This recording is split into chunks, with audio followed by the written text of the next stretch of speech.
Good evening, I'm Adrienne Arsenault in Japan. Canada's Penny Oleksiak reaches for the wall of Canadian Olympic history.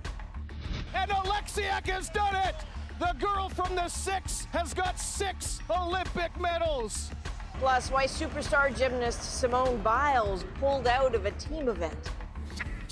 I'm Ian Hannamansing in Vancouver. Also tonight, farmers talk about their mental health. I feel like I did everything I could. You can't make it rain. The brutal toll of a prairie drought. Tough new masking advice south of the border. So with Delta, the bar has suddenly been raised on us, and we have to react accordingly. And one First Nations dispute with Ottawa. Today, they're still saying, hey, look, folks, you can't do better than we can. Fighting for control of their own money. This is The National. The Olympic Games can deliver moments worthy of a national celebration, and Penny Oleksiak delivered one tonight. She's got a good last 50 meters, and she's now got a battle with a Chinese swimmer for the bronze medal. Ledecky's not going to medal. Ariarne Titmus has got the lead. She's going to touch first. Titmus for gold, and Haughey and Oleksiak has done it. The girl from the 6 has got 6 Olympic medals. Oleksiak's bronze medal performance in the 200-meter freestyle, clinching her spot in the record books. No other Canadian has captured 6 medals at Summer Olympic Games. Puts her in a very elite group. When you add the Winter Games, only 2 other Canadians have ever won 6 Olympic medals. And Adrienne joins us now from just outside the Olympic pool. And Adrienne, what a night. Well, what a cool club Penny Oleksiak now belongs to, alongside the great Clara Hughes and Cindy Clausen, for those most decorated Canadian Olympians of all time. She had people nervous here in the beginning because she was sort of 6th in her heat going in, but in classic Penny Oleksiak style, she said she was super nervous getting ready and then just decided to do it and turn it on. She was asked in the mix zone after, how does it feel being amongst the most decorated, or the most decorated Canadian Olympians? Here's what she said. It's really weird, but I mean, I'm not done yet, so I hope that there's more coming. When I touched the wall, I was just in so much pain. My legs hurt now, but that was worth every second of pain I just went through. And it was a lot of seconds of pain. She also said that she was given a little extra motivation because Maggie McNeil came to the pool with her gold medal, and Penny Oleksiak said, I kept staring at it and thinking, I want that. So that's good fuel in the water. So fantastic to hear that interview and how real she sounds, because that's how she is. Now, you interviewed Penny just before the Olympics, and she talked about the weight of expectations on her. Oh yeah, she said that heading into Rio, Ian, she enjoyed that no one knew her name, and then as soon as Rio was over, everyone knew who she was, and every competition she went to, she felt like she had to win it, or in her mind, she was a lesser person. She was a loser at one point. That is such a toxic mindset and so difficult. She decided to back away from swimming. It was a great idea. She took a little break, and the pandemic seemed to really help. She was able to focus, to think hard about what she wanted, to get better. And is she ever showing that she's ready? And she's yet to swim the event in which she won the gold in Rio, so there's more to come. I wondered if she'd made her way back to top form, and the answer is pretty clear now. Adrienne, we look forward to more of your coverage from Tokyo later in the hour. The mental health of athletes has been top of mind for many today. U.S. gymnast Simone Biles cited the immense pressure as one reason for suddenly withdrawing from the team competition. Briar Stewart has the details. It was a highly anticipated competition, and all eyes were on Simone Biles as she prepared to vault.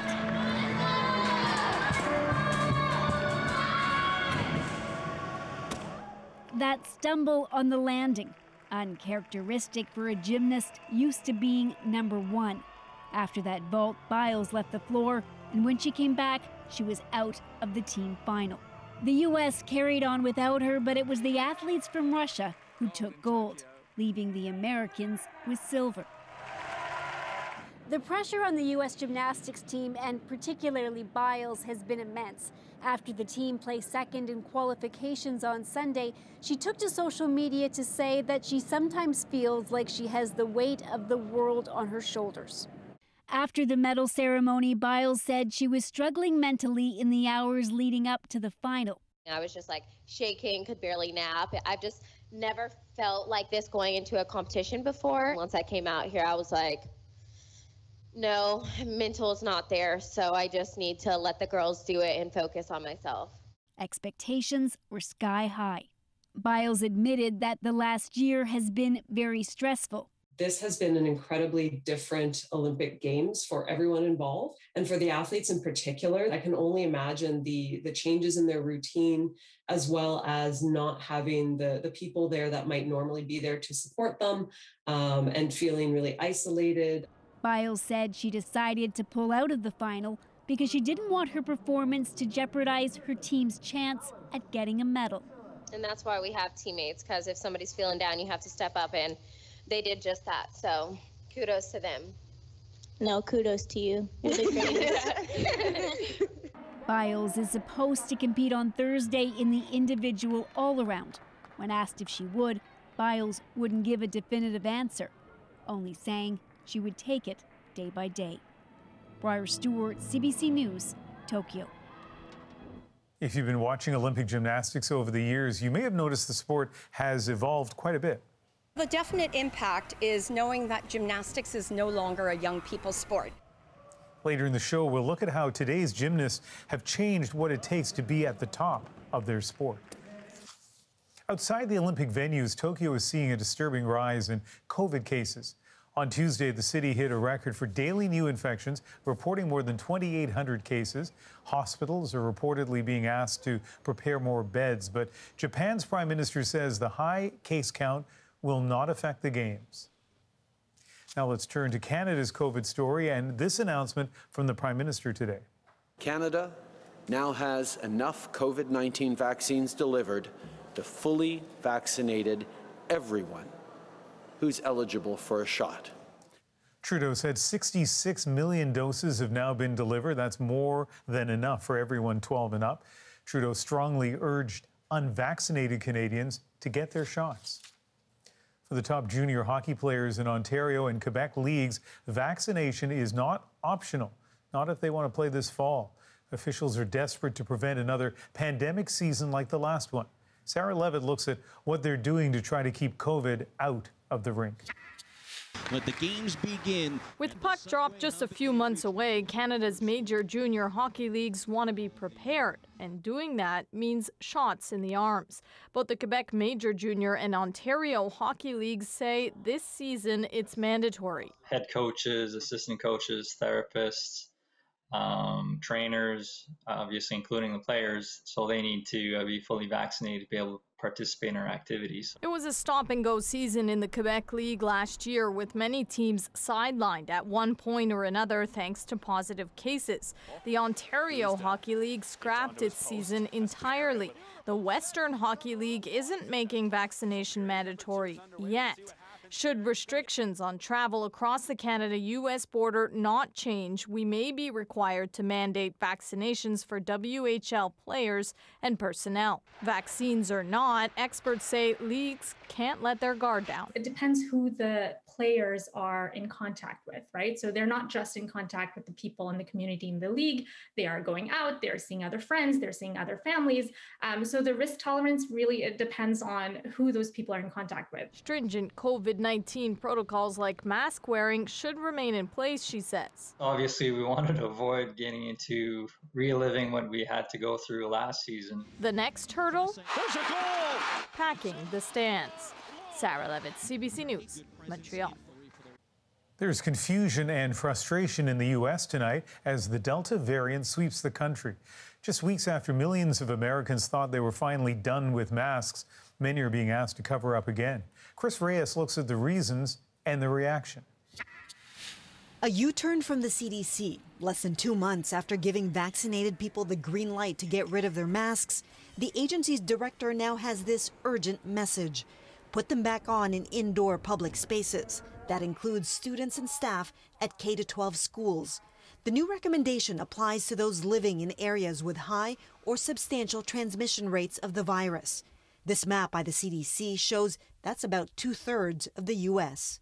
The Delta variant is showing every day its willingness to outsmart us and to be an opportunist in areas where we have not shown a fortified response against it. CDC officials said the reason for the change, new data that shows vaccinated people on rare occasions can spread the Delta variant. Also troubling, in some instances, they carried the same viral load as an unvaccinated person. It's understandable because this whole pandemic has been moving so quickly. The more infectious a virus is, the higher the bar for herd immunity. So with Delta, the bar has suddenly been raised on us, and we have to react accordingly. Biden blamed unvaccinated Americans for sowing confusion over the situation, not the CDC's changing guidelines. If those other 100 million people got vaccinated, we'd be in a very different world. We are for freedom all the way. This mask-burning protest in Florida, a state with high transmission rates of the virus, is one example of the uphill battle health officials are fighting. None of us like wearing masks. People need to get vaccinated. Also in Florida, a different message. The 62-year-old man who's fighting COVID urging others not to make the same mistake he did by not getting the shot. Take it, do the right thing. With the Delta variant now making up the majority of new COVID cases in the U.S., CDC officials say masks will be here to stay until more people get vaccinated. Chris Reyes, CBC News, New York. Washington lawmakers have opened hearings into the January 6th attack on the U.S. Capitol. Republicans have largely refused to take part, but many of their supporters were called out today by the police officers who bore the brunt of the lawlessness. Judy Trin has the details. We've been paid till we lost our... Stark new police body camera footage of the moment when the Capitol was breached. Viewed by lawmakers tasked with finding answers in the haze of politics. This threat hasn't gone away. It looms over our democracy like a dark cloud.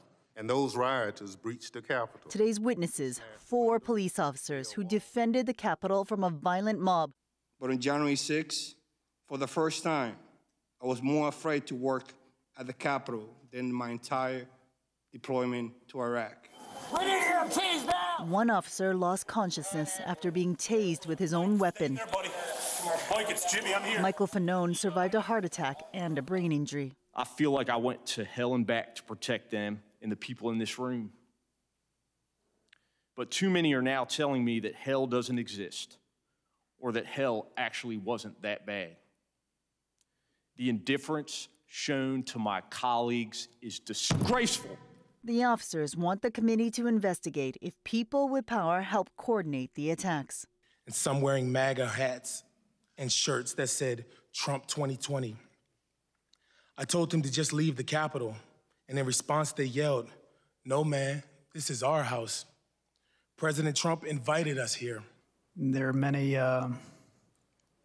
many known organizations with ties to white supremacy. 2 Republicans are part of the hearings in defiance of their party. You know, democracies are not defined by our bad days. We're defined by how we come back from bad days. The House committee plans to hold another hearing into the Capitol attack later this summer. And if necessary, members say they will subpoena Trump's top aides and even the former president himself. Judy Trin, CBC News, Washington. Already convicted of manslaughter, today Bradley Barton was given a prison sentence of 12.5 years in the death of Cindy Gladue. I'm glad it's over 10 years, but I only wish that Barton would have got medical help for her. You know, maybe she would have been here today. Gladue was found dead in an Alberta hotel room about a decade ago. This was the second trial for Barton. His acquittal in his first sparked protest across the country and calls for justice for Indigenous women. As calls increase for accountability for what happened in residential schools, today a new development. The Manitoba RCMP has revealed a years-long investigation into sexual abuse allegations at one former school. Austin Grabish has the story. In 1990, Phil Fontaine shocked the nation. My grade 3 class, if there were 20 boys in this particular class, every single one of the 20 would have experienced what I experienced. The then head of the Assembly of Manitoba Chiefs revealing he had been sexually abused at the Fort Alexander Residential School on Seguin First Nation. At the time, he demanded an investigation from the Catholic Church, which ran the school. Today, decades later, the RCMP revealed it has been investigating, that it started looking into allegations of abuse in 2010 and launched a criminal investigation a year later, and that police have talked to more than 700 people across North America, gathered 75 witness and victim statements, and combed through thousands of documents. There are rapists and murderers who are still living, who committed these horrific crimes. Mounties have probed abuse at residential schools before. In 1994, BC RCMP created a task force to investigate historic, physical, and sexual abuse at 15 church-run schools. Hundreds of victims were identified, resulting in 148 convictions for sexual assault. Jacqueline Romano has friends who were abused at the Fort Alexander School. She says today's news will open old wounds. I know that these experiences shaped their lives, affected their ability to trust. Today, I think all of our thoughts and prayers are with a community that is deeply hurting. Manitoba RCMP aren't the only ones investigating. Saskatchewan Mounties say they are looking into alleged abuse at one school. Manitoba prosecutors are now reviewing evidence to see if any charges will be laid here. Austin Grabish, CBC News, Winnipeg. And CBC has a new Indigenous-led team investigating the impacts and harms caused by residential schools. If you have information, tips, or something you want to share, you can email us. Where are they? @cbc.ca. In Alberta, the Bearspaw First Nation is fighting for the right to control its own savings. The band has about $50 million in oil and gas royalties. But as Kyle Bax reports, leaders say the federal government isn't releasing the money and isn't telling them why. Frustration is growing on the Bearspaw First Nation. The band wants to take full control of the money it's earned through oil and gas activity in the area and move it into a trust fund. The aim is to earn more interest and be more autonomous. It's unfortunate because we're not asking for no handouts. All we're asking is to manage money that belongs to us. The money, about $50 million, is controlled by the federal government. Bearspaw's chief says he can't understand why Ottawa keeps delaying the transfer of funds, but it sends a message of mistrust. Today, they're still saying, hey, look, folks, you can't look after your money. You can't do better than we can. A federal government spokesperson says talks with Bearspaw are confidential, but that it's committed to working collaboratively. Experts say Ottawa needs to be more forthcoming. Canada should be transparent about why they're delaying or why they can't hand over control over capital. 3 other First Nations in Western Canada have been able to take control of their resource wealth and self-manage the money in a trust fund. The Samson Cree Nation south of Edmonton was the first after a legal battle stretching 16 years, led by Stephen Buffalo's father. The federal government fought tooth and nail. They spent millions and millions of dollars to prove that they were right and to really force the colonialism that we couldn't take care of our own money. Still, Buffalo says it was worth it. Now he hopes the Bearspaw First Nation will also win its fight and reclaim its money. Kyle Bax, CBC News, near Morley, Alberta. CBC News has learned that Ottawa has reached a multi-billion-dollar agreement with Newfoundland and Labrador to financially restructure the troubled Muskrat Falls project.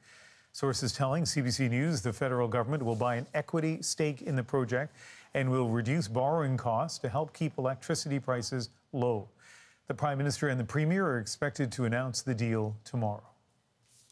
In Ontario, some hairstylists are frustrated over the lack of training in textured hair. We barely even touched on it, and if we did, it was mainly how to get it straight. Coming up, are hairstyling schools breaking a promise to be more inclusive? And in Tokyo, an old conversation is getting a new airing: how women should dress. The swift backlash in the sport of beach handball sparked a debate about uniforms. I'll look at how Olympic events are evolving, if at all. Here comes Bailey, he's got it! 9.84, a world record for Donovan Bailey. Plus, it's Canada's iconic sprint. Donovan Bailey reflects on his record-breaking moment 25 years to the day. No, I love it. I've been humbled. We're back in 2.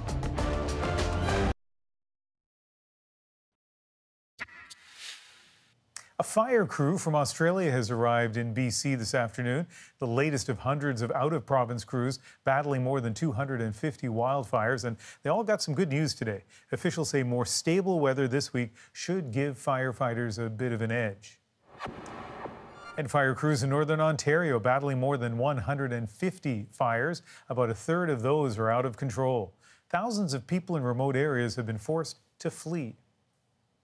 Dry conditions in much of the prairies. Similar story, causing lots of serious anxiety. The impact of drought on crops has been devastating. Farmers are used to rolling with what nature brings them, but many say these days is taking a toll on their mental health. Omera Issa explains.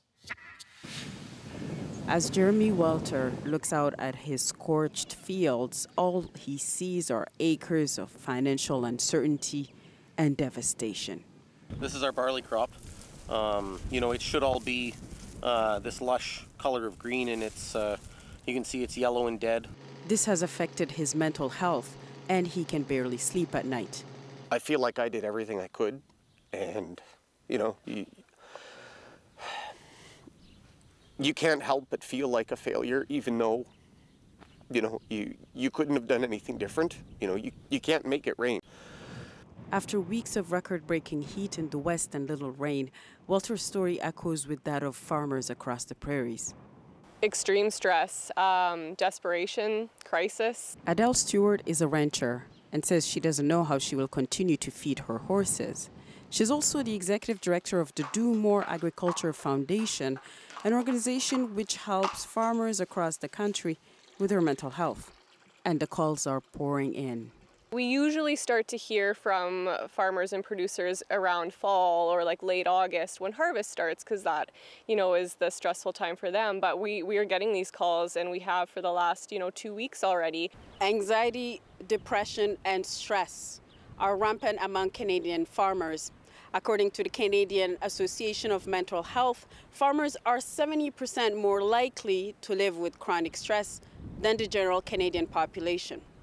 All this stress can even lead to thoughts of suicide. They're asking for peer-to-peer support networks. So farmers supporting farmers, people in the community trained in mental health first aid and suicide intervention who really understand what it means to be a farmer. In the meantime, Jeremy Welter hopes he can withstand this tough year for his family's sake. Omera Issa, CBC News, near Kerrobert, Saskatchewan. There's a new fitness trend among elite athletes, but does it work? Often these things are presented as if they're going to have this huge benefit. Coming up, the latest training fad. Is it a pathway to Olympic success? Plus, there's a remarkable difference in how some women and men are forced to dress in competition, and now there's a call for change. Stay with us.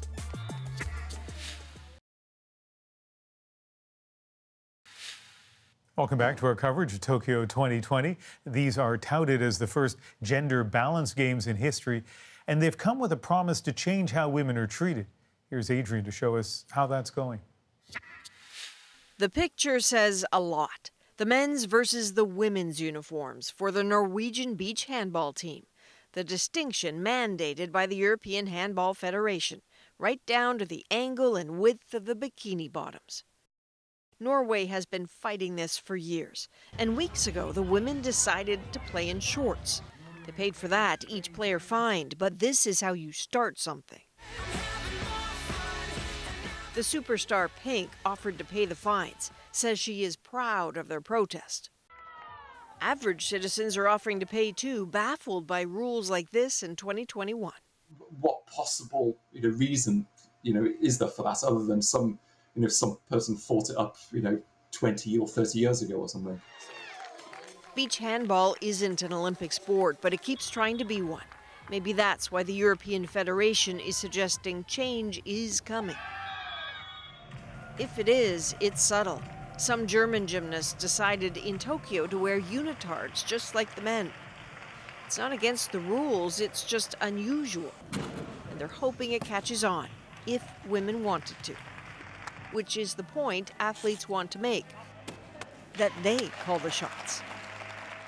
Paralympian Olivia Breen was trying to forge her own path with a pair of competition shorts she'd hoped to wear in Tokyo in August. Instead, an official told her they were too short. The policing of female athletes' clothing takes all forms and needs a rethink, they argue. Camera angles are getting a rethink here in Tokyo. The Olympic Broadcasting Services has issued new guidelines for coverage, pointedly focusing on athleticism, not bodies. What may surprise is that apparently the shift is seen as somewhat challenging. In the gender ongoing fight, one of the most difficult things that's resisting is the unconscious bias that all of us carry. What we want to highlight, even when we go close, is the sporting capacity, the sporting prowess, rather than focusing on details of human body that have to do with a reference to people being sexy or being attractive in a specific way. And so back to the beach for a moment. This is a sport where the women do have some options for what to wear. Restricted for size and tightness still, but it's not just bikinis. The athletes here well aware of the movement afoot. What is the conversation like in beach volleyball about this? It's probably a long process with everything in sports. You start the conversation somewhere and then you start and then you change it to whatever everybody feels comfortable to, but I think you always need to have a start of the conversation and it's good it's there. Maybe this is that. Yeah, so let's see. You can forgive the hesitations about whether much will change or when. The OBS official offered us some numbers that really make the case. Worldwide, women's sports, Ian, only account for about 4% of the global sports coverage. And even here at the Olympics, only about 20% of the media personnel are women. So time does not move that quickly in this world. Ian, back to you. All right, Adrian, thank you. Another Canadian woman has won gold at these games. Push up! Come on! Straight.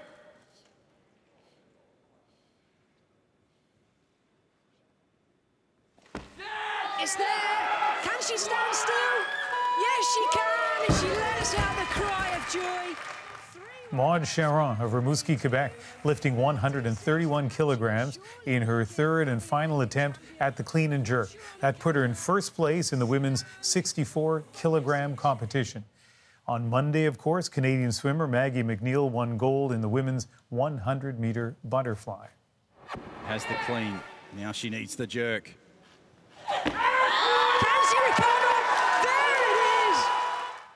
And this joyous moment was historic for the Philippines. Weightlifter Heidelin Diaz became the first athlete from that country to win an Olympic gold medal ever. It was in the women's 55-kilogram class. The president's office tweeted to the 30-year-old, "The entire Filipino nation is proud of you." Along with that praise, the government is awarding her a home worth more than $800,000. Gymnastics is one of the oldest Olympic sports, and over the decades, the competitions have changed dramatically. Briar Stewart looks at how the sport has evolved and what it takes to be a medalist these days. One of the greatest sporting rivalries was on display in Tokyo. The USA-Russia battle is nothing new. But the style of gymnastics performed by all athletes has completely evolved. Doesn't matter your body type, it doesn't matter your age, you know, you can be successful. And I think that's something so beautiful about the sport and something that we need to embrace. Canadian Ellie Black says power and strength are valued even more now. That's the only way gymnasts can execute increasingly difficult routines. 9-7-8-7. Kyle Schufelt, who won Canada's first ever gold medal in artistic gymnastics in 2004, is now working as a commentator for CBC. He says changes in equipment have helped gymnasts soar higher. And the judging is much different than when Nadia Comaneci got her perfect 10 in 1976.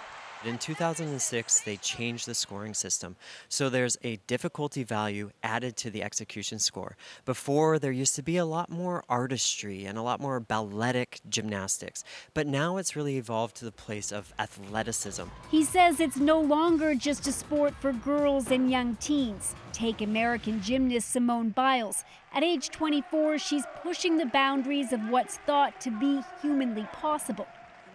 But no one matches the longevity of Oksana Chusovitina, a gymnast from Uzbekistan. She's 46 and competed in her 8th Olympics.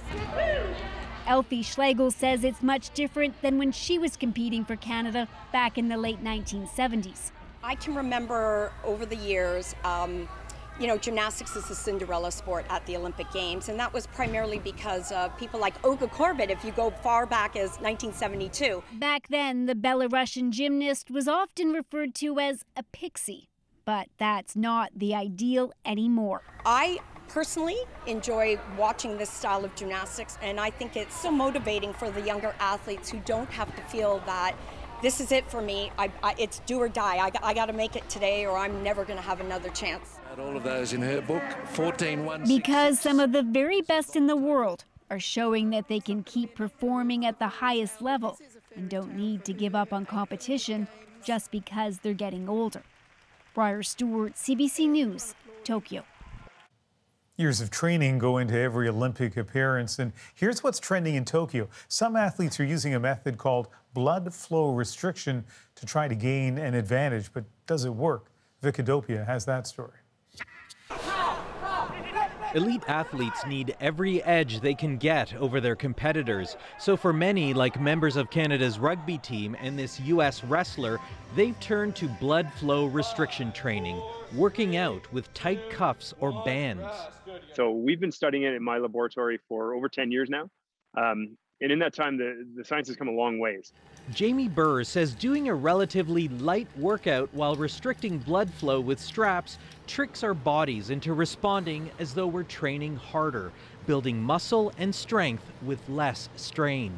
It's not going to take somebody from zero to hero, but elite athletes are looking for every last little bit that they can squeeze out of it. And once you've already done, you know, the heavy lifting, you've filled all the big buckets, this is sort of an icing on the cake.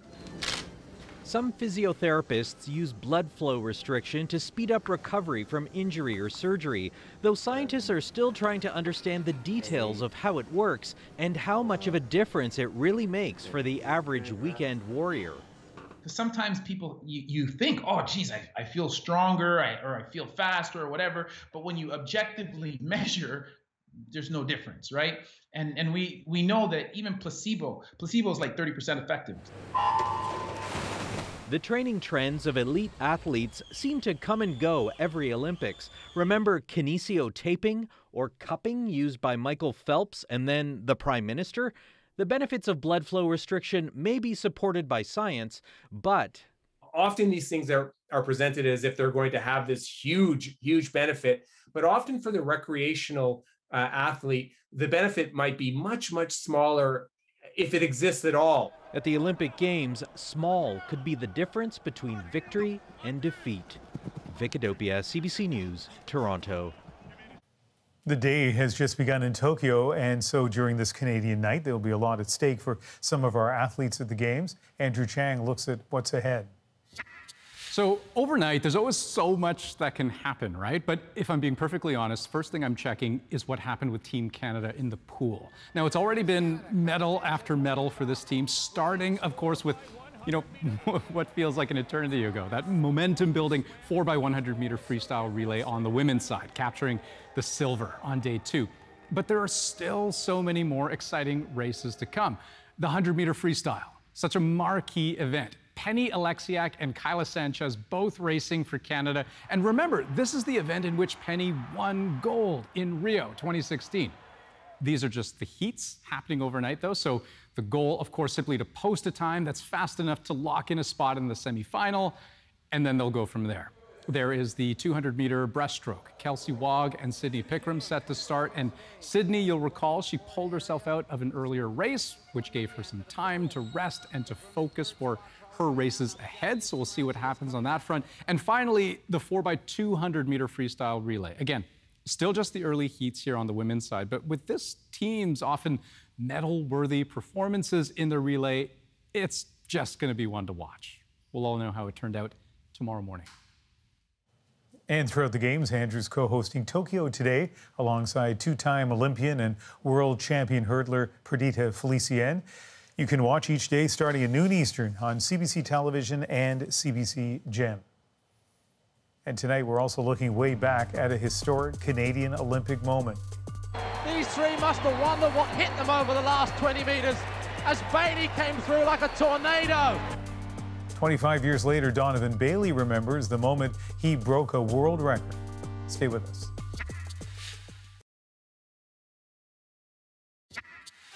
Here comes Bailey, he's got it! 9.84, a world record for Donovan Bailey and a gold medal! Perhaps you remember where you were for this golden moment. 25 years ago today, Canadian Donovan Bailey won the 100-meter race in Atlanta, setting a new world record and securing his spot in Olympic history. And Donovan Bailey joins us now. Donovan, 25 years to the night. When you think back to that moment, to that race, what's the first thing that comes to mind? Ian, great to see you.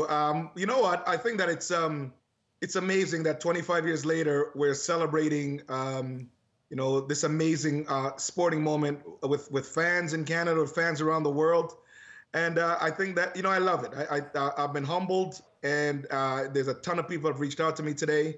And, I'm very happy. And I don't know what else I could say. Well, listen, I've talked to you a few times, and I've never asked you the question I want to ask you now, and I've always wanted to know the answer. Seconds after the race, that picture that so many people will remember, we're looking at it now on the screen, a big smile, more than a smile, your mouth is wide open. Do you remember, what were you thinking at that moment? You know what, at that very moment, actually, I was, Dan, my coach, always sits, right parallel to the finish line. So, and he sits there just to kind of assess my, my technique and kind of, what my race formula. And I really kind of just turned to look at Dan. I was looking at Dan and kind of go, we did it, buddy, that sort of thing. So it wasn't, it's a goal accomplished. And Dan was there, and I knew that he and I were going to have words after because he knew that I essentially didn't execute properly, but I did win and I did break the world record.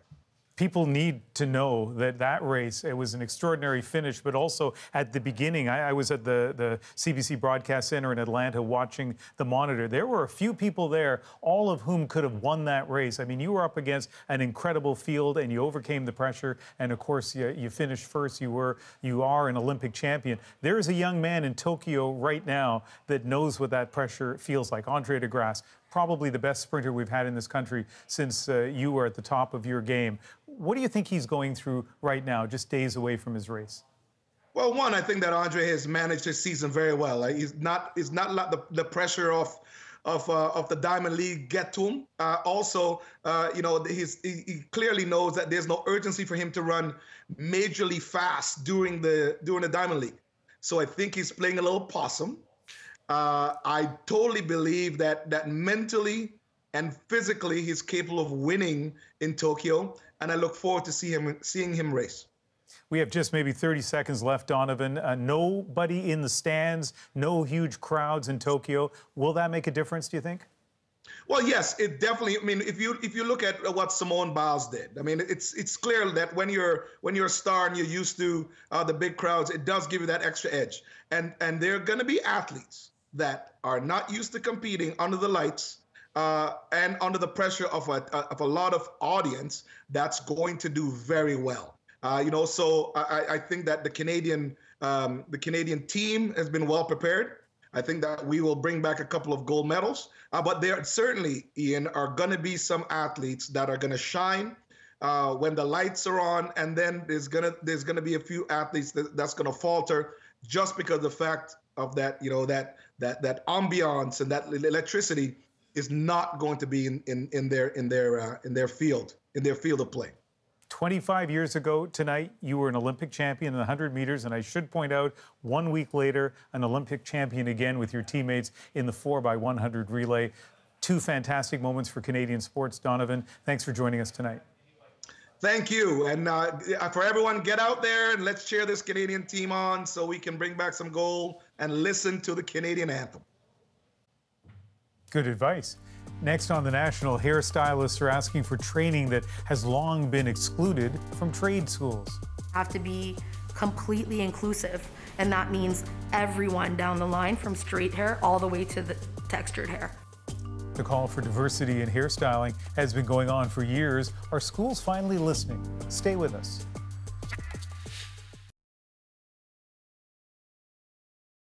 Mahmoud.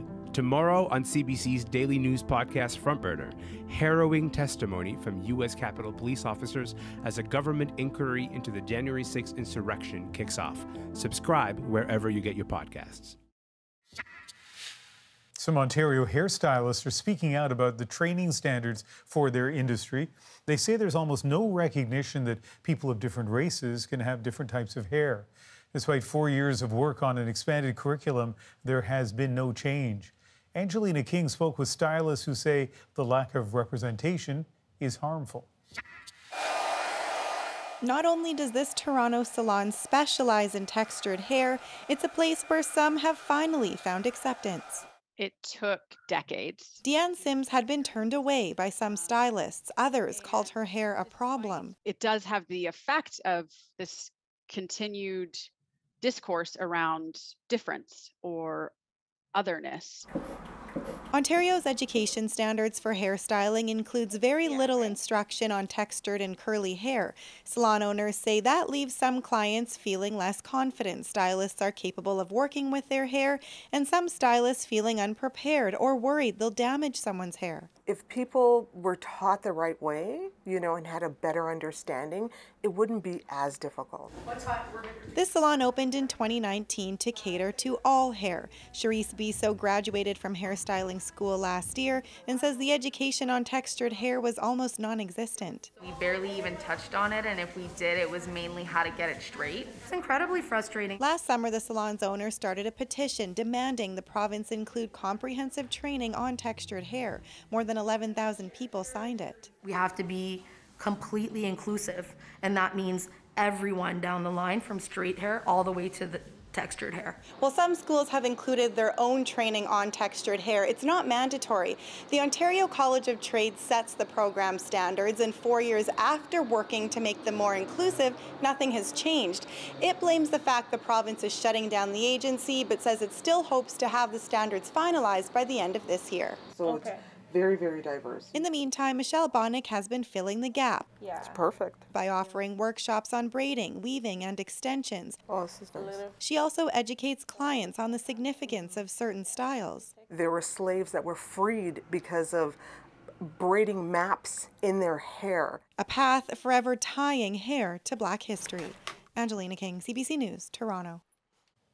Next on The National, a heartwarming encounter. What would I ever say to the man that saved my life? Well, she got the chance, and her reunion is our moment. Next.